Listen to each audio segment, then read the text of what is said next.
A gente já está em ritmo de carnaval aqui no Sem Censura Pará, falamos sobre isso no primeiro bloco. Eu quero só registrar a presença, que é o único assunto que não vai ser relacionado ao carnaval, mas que é um assunto muito bacana, que vamos falar sobre ele no próximo bloco. É o assunto do secretário de Estado de Agricultura, que está aqui com a gente, André Gustavo de Castro, entrou agora neste intervalo. Está com ele também o Marco Lessa, que é coordenador geral do Festival Internacional de Chocolate e Cacau. Esse é o assunto que a gente vai falar desse evento que será lançado hoje e o Flor Pará também. E é por isso que nós temos esses brindes maravilhosos aqui no Sem Censura hoje, que é esse belíssimo arranjo, né? Que eu agradeço imensamente ao secretário, a Sagre, por ter mandado pra gente. Olha como tá lindo, muito lindo mesmo. Vamos sortear uma caixa de chocolate, porque o evento é uma trilogia, né? Vai ter um pouquinho de flor, um pouco de chocolate e uma joia, que eu já agradeço ao São José Liberto. Deixa eu mostrar aqui mais de pertinho nessa câmera aqui, do Daniel.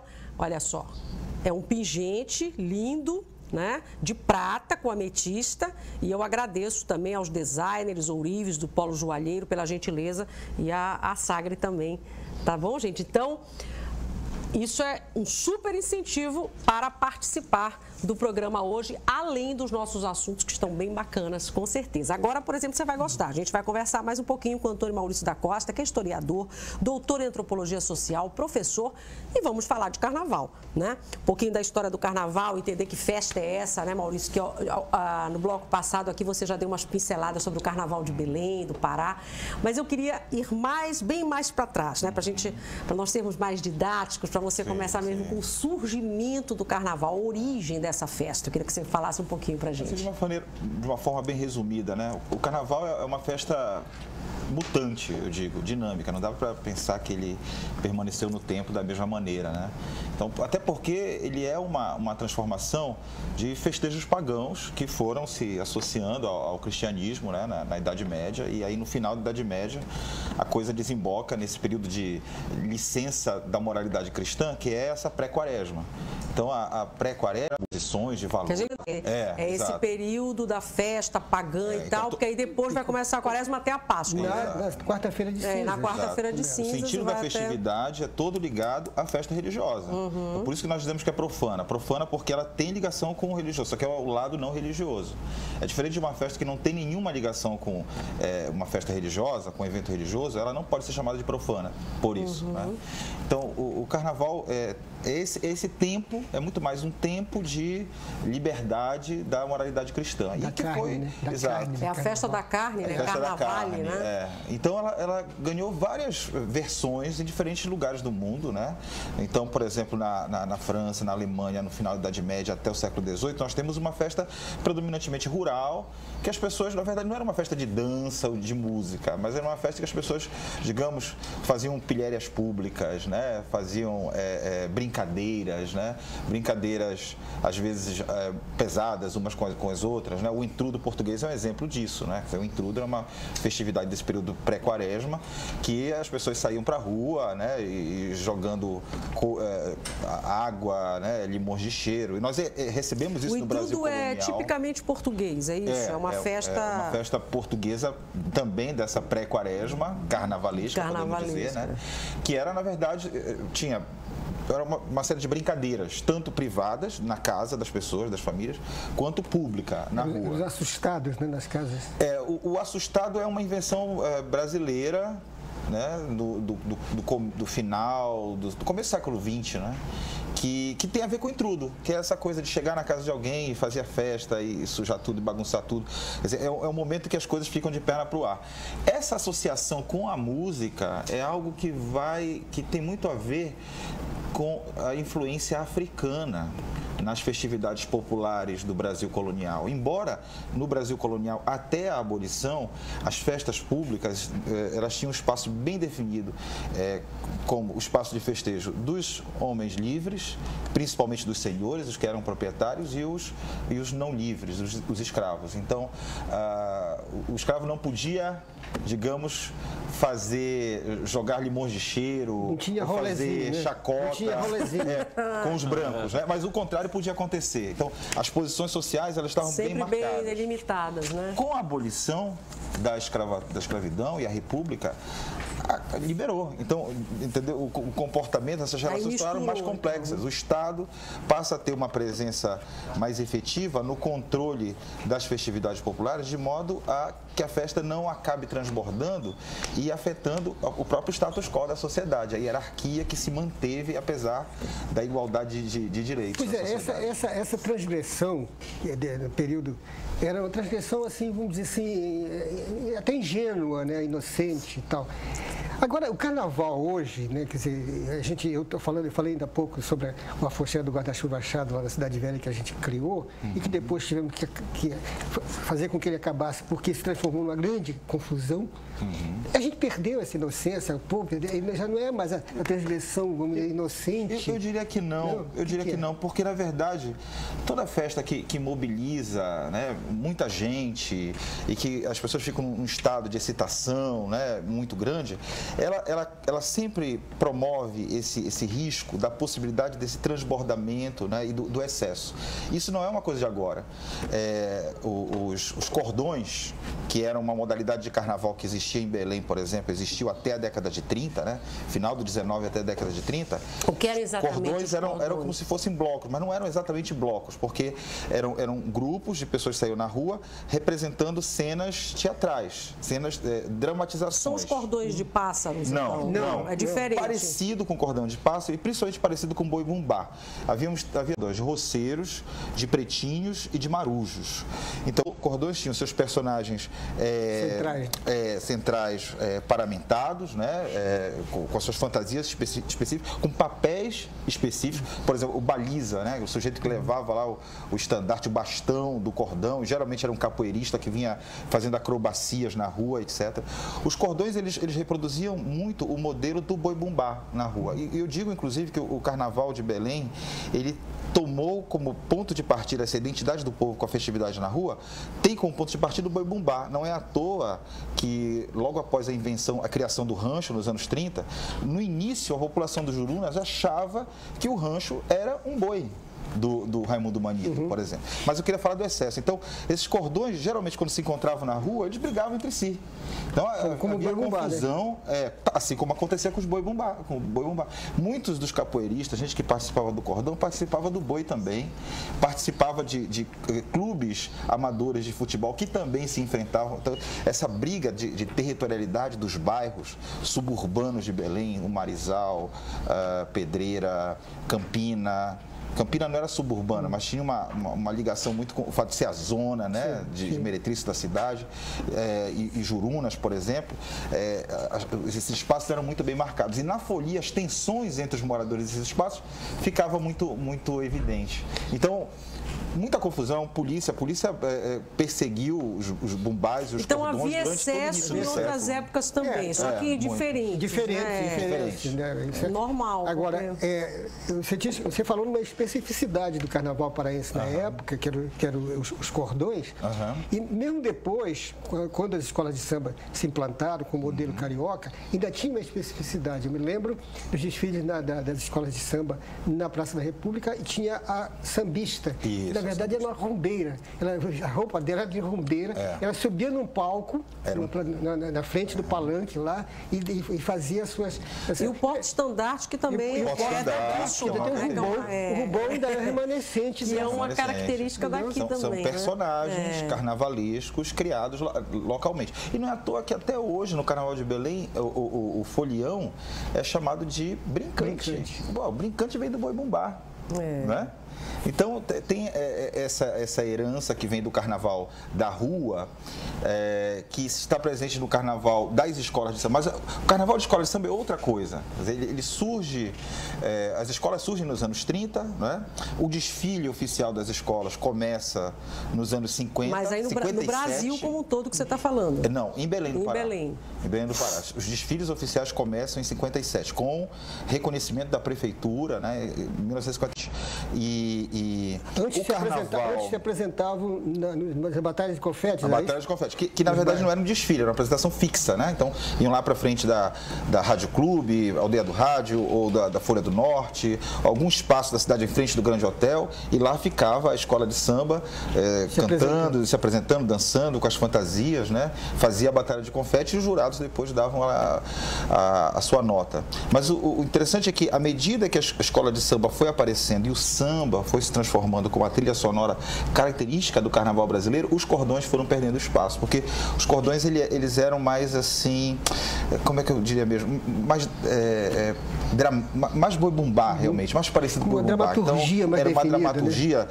Repertório, gêneros musicais diferentes, né? Lundu, machixe, valsa, quadrilha, era um outro tipo de carnaval que foi desaparecendo, por um lado, pelo fato de que os cordões estavam muito envolvidos nessa questão da territorialidade urbana, mas também porque a cidade foi mudando, né? E por causa da mídia também, que investiu no outro carnaval. A mídia vai investir no outro carnaval, mas também, por exemplo, nós vamos ter um número maior de bondes percorrendo a cidade, um número maior de automóveis percorrendo a cidade, vai se tornar impraticável esse tipo de carnaval. Então, os cordões vão para as ruas do subúrbio, vão deixar as grandes avenidas e vão gradativamente desaparecendo, né? Deixa eu ver o que tem para você, do espectador. Bom, o Marcos Vinícius, da Cidade Nova, ele pergunta, quando começa o carnaval, nessa sexta ou só na próxima semana? Aí ele ficou na dúvida em relação a esse adiantamento do carnaval. Piorou, né? Isso.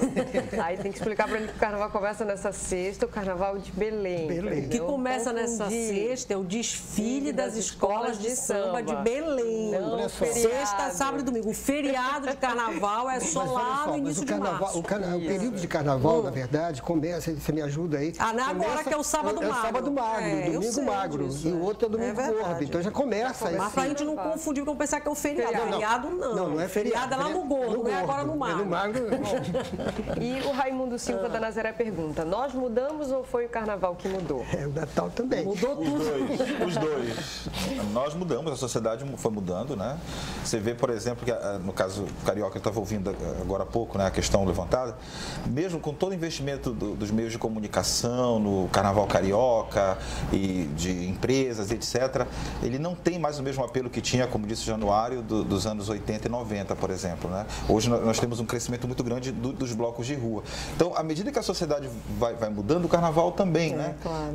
Por exemplo, no caso de Belém, houve, de fato, nos anos 50, 60, uma articulação muito forte entre imprensa, poder público e empresariado na promoção do carnaval da cidade, né? Tanto que, por exemplo, os jornalistas, eles eram não só divulgadores, mas eles eram promotores da festa. Como, por exemplo? Foi criado uma associação chamada CCC, Cronistas Carnavalescos, esqueci agora, Clube dos Cronistas Carnavalescos, que eles tinham circulavam pelas escolas de samba, pelos blocos, né, faziam a divulgação em busca de patrocínio, promoviam as festas nos clubes, né, dos bailes das escolas de samba, enfim, havia toda uma articulação de modo que o carnaval acabava sendo sustentado. Isso nos anos 50, 60, né, que você está dizendo. Autossustentado. A Folha do Norte, por exemplo, patrocinou o carnaval de Belém durante 3 anos, por exemplo. Havia esse casamento. Só que eu queria só me referir àquela coisa do Rio. Por exemplo, no Rio você tem hoje duas coisas, dois eventos carnavalescos acontecendo simultaneamente. Um, são a escola de samba que se transformou num grande espetáculo midiático para turistas, mas tem também muito apelo junto à periferia, junto às comunidades que eu pertenço. E a outra são os blocos que é mais classe média, na Zona Sul, mas tem também na Zona Norte, mas mais na Zona Sul, Banda de Ipanema. Tá. Eu estou falando isso porque eu participei, eu tive muito dessas coisas por lá, quando morei lá. Então as duas coisas convivem. Só que aqui em Belém parece que as coisas não estão muito bem concatenadas. Mas um bom tempo conviveram também. Sim, aqui em Belém. Mas nós temos experiências que mostram experiências positivas. Veja o caso do rancho, né? A identidade que o rancho tem com a população dos Jurunas. Eu imagino que antes do rancho existir, havia um boi bumbá famosíssimo nos Jurunas, que era o pai do campo.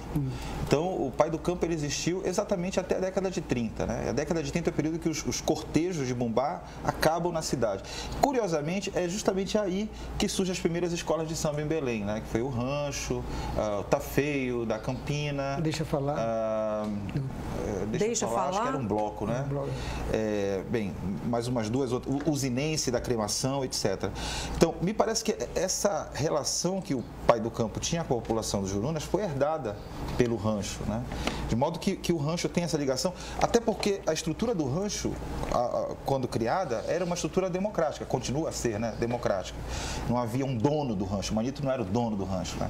Pelo fato de ter a esquerda, de ser um militante comunista, né, e ter vivido no Carnaval de Janeiro, do Rio de Janeiro, na sua gênese, no final dos anos 20, ele trouxe Manito, né? esse modelo de uma escola aberta para a comunidade. E a comunidade, a população dos Jurunas, vai abraçar e incorporar a escola. Da mesma maneira como, por exemplo, o Boêmios. E o quem são eles? A característica do quem são eles? Quem são eles surge na Campina. Mas aí já foram as características. Primeiro na Campina. Junto com... Não, sozinho. Acontece o seguinte, quem são eles surge na década de 40, né? 47, se eu não me engano. E tinha uma ligação também muito forte com donos de bares, as donas de pensão, né? Passava lá o livro ouro, lá nas casas de pensão da Campina, etc. Começou a fazer o Carnaval da Campina. Até que houve uma dissidência, porque só eles não tinham a estrutura democrática que tinha o rancho, né? Então havia um proprietário da escola que não queria estatuto, não queria eleição, não queria... Então houve um racha, né? O Quem São Eles acabou ficando sem bairro durante um tempo e finalmente foi acolhido no Marizal e estabeleceu raízes no Marizal. Daí surge essa dissidência que acabou se transformando no Boêmios da Campina. Universidade de Samba. Depois passou a ter esse nome por sugestão do Rui Barata, do poeta Rui Barata. Maurício, deixa a gente, daqui a pouquinho eu chamo o intervalo, deixa ver o que tem mais para você aqui, o que o espectador quer saber. Bom, o Harrison Carlos, ele pergunta como o carnaval amazônico difere do carnaval tradicional do Rio de Janeiro. Acho que até que já discutiste um pouco isso. Em Mangabeira, pelo Facebook, pergunta em que década aconteceu os carnavais da Radional e da Condor e da Praça Princesa Isabel. Que é da Condor, né? Que é a Condor também. Da Praça Princesa Isabel. Vamos fechar essas duas aí para não confundir. A primeira você já respondeu, de certa forma, as características do carnaval daqui da Amazônia. Você já falou de Belém, se você quiser complementar em relação ao Rio de Janeiro. Isso. Eu só estou dando uma aceleradinha. Se quiser complementar com alguma coisa. Qual é a característica que a gente pode dizer, uma delas assim mais forte desse carnaval nosso aqui? Bem, então, falando de Amazônia como um todo, né? Porque a Amazônia também é muito diversa, né? São muitas Amazônias. Para dizer, né, que há... Mas essa identificação do povo com esses festejos de rua, eu diria que é uma característica marca, né? bem local, né? Quer dizer, elementos da cultura negra via religião afro, né? Que foram sincretizados na festa, né? O uso de instrumentos, a popularidade, por exemplo, do lundu, do machixe e depois do samba, né? Nós temos notícia, por exemplo, de samba sendo composto para o Carnaval de Belém nos anos 20, 21. Foi publicado um samba na revista Belém Nova, por exemplo, feito para um cordão, se eu não me engano, se apresentar. Não, para um cordão de frevo, veja só, nós tivemos isso nos anos 20. Então, essa característica com a rua, eu diria que é bem marcante. Nossa, aqui. Agora, quanto a esses lugares que ele perguntou, eu não lembro. Em que década? A Condor tem seu apogeu como região boêmia da cidade nos anos 60. O João de Barros, né, que era o grande promotor. Embora o bar da Condor já viesse atuando desde os anos 50 na promoção de eventos, como eu disse antes, né, os proprietários de bares, proprietários de lojas da cidade, e proprietários de clubes, eles atuavam em rede na promoção do carnaval, né? Há trabalhos de alunos nossos lá da Faculdade de História que mostram isso, né? Esses compromissos articulados entre eles, que tinham os jornalistas como os mediadores, né? Então, o poder público, ele meio que entrava de contrabando aí na promoção do carnaval. É curioso dizer isso, né? Hoje em dia já é o contrário, né? O poder público brigava para patrocinar o carnaval. E brigava realmente. De 58 a 60, havia 2 concursos de escolas de samba no Pará. Havia o concurso da prefeitura e o concurso do governo do estado. E geralmente a escola que ganhava no concurso da prefeitura não era a que ganhava no concurso do governo do estado, por exemplo. Bom, a gente tem 2 comentários e uma última pergunta. A Vera Sodré de Canudos parabeniza o programa que está cada vez melhor. A Iracema Amarante do Marco diz que o Sem Censura de hoje está ótimo, bem contextualizado com o carnaval que está chegando. E a Ana Celeste Ferreira do Marco gostaria de saber se as pastorinhas têm alguma relação com o carnaval. Aí a gente encerra com essa resposta, tá, Maurício? Diga lá, as pastorinhas. As pastorinhas é um fenômeno mais do início do século, né? Tem a ver com essas, digamos assim, festas dramáticas, apresentações de dramatizações em espaço público. As pastorinhas têm mais ligação com o ciclo natalino, né? São festas do ciclo natalino. O boi-bumbá, curiosamente, ele vem do século XIX, do ciclo natalino. Assim como, por exemplo, no Rio de Janeiro, na Bahia, o cucumbi, né, que é uma modalidade de cordão, né, festivo, de rancho religioso, tipicamente rural, que depois dizem muitos pesquisadores que o cucumbi é o modelo para o rancho. Os ranchos que vão surgir no Rio de Janeiro. Né? Só uma observaçãozinha, deixa um intervalo. Quando é que o carnaval surge como uma festa profana, ou seja, ligada à igreja, de certo modo? Sim. Quando é que tem o rompimento? Quando é que a igreja começa a se colocar contra o carnaval? Porque houve um momento. Na verdade, não rompe, nunca rompeu. Isso que é o interessante dessas festas profanas. Na verdade, elas são uma compensação da força da moralidade religiosa. Né? É como se compensasse, uma coisa compensa a outra. É preciso pecar muito na pré-quaresma para depois se arrepender a seguir. Estamos na fase do pecado, né? Maurício, muito bom, viu? Te agradeço por você ter vindo mais uma vez. Você vai continuar com a gente aqui conversando mais um pouquinho. Hoje tem muita pergunta, mas vamos para o intervalo. E no próximo bloco vamos falar então desse evento que será lançado hoje, que é o Festival Internacional do Chocolate e Cacau da Amazônia e o Flor Pará.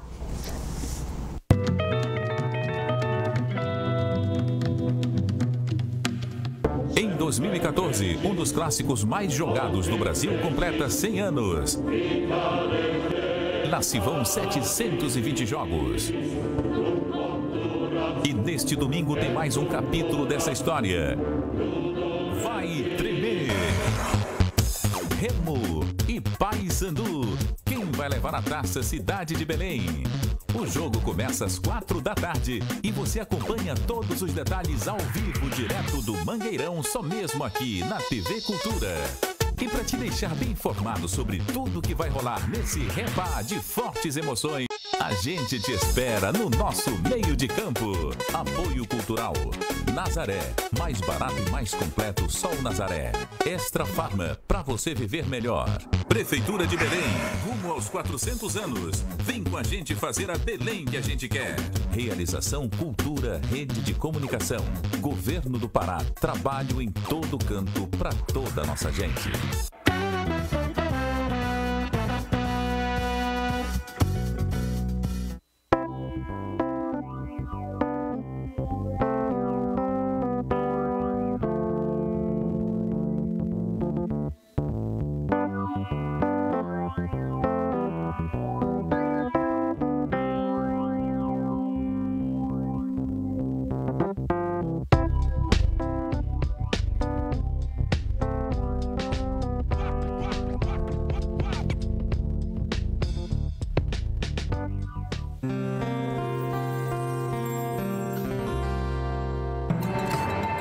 Ajude a combater o trabalho escravo. O Ministério Público do Trabalho investiga jornadas exaustivas, servidão por dívidas ou condições degradantes no serviço. Resgata o trabalhador explorado para reinserir no mercado com todos os direitos garantidos. Trabalho escravo é crime. Denuncie pelo 0800 091 6060. Ministério Público do Trabalho. Tenho em casa o DVD e CD do Terroir Pará. As 2 apresentações em São Paulo em várias apresentações. Boxe 1, lombada azul, o Pará cantando de norte a sul. Boxe 2, lombada vermelha, melhor que peixe na telha. Boxe 1 mais 2, lombada amarela, vem que te espera. Tem CD e DVD avulso também. Compre bem cedo nas lojas na Figueiredo. Tum-tum por tum-tum, tim-tim por tim-tim. Terroir Pará, bonito do começo ao fim.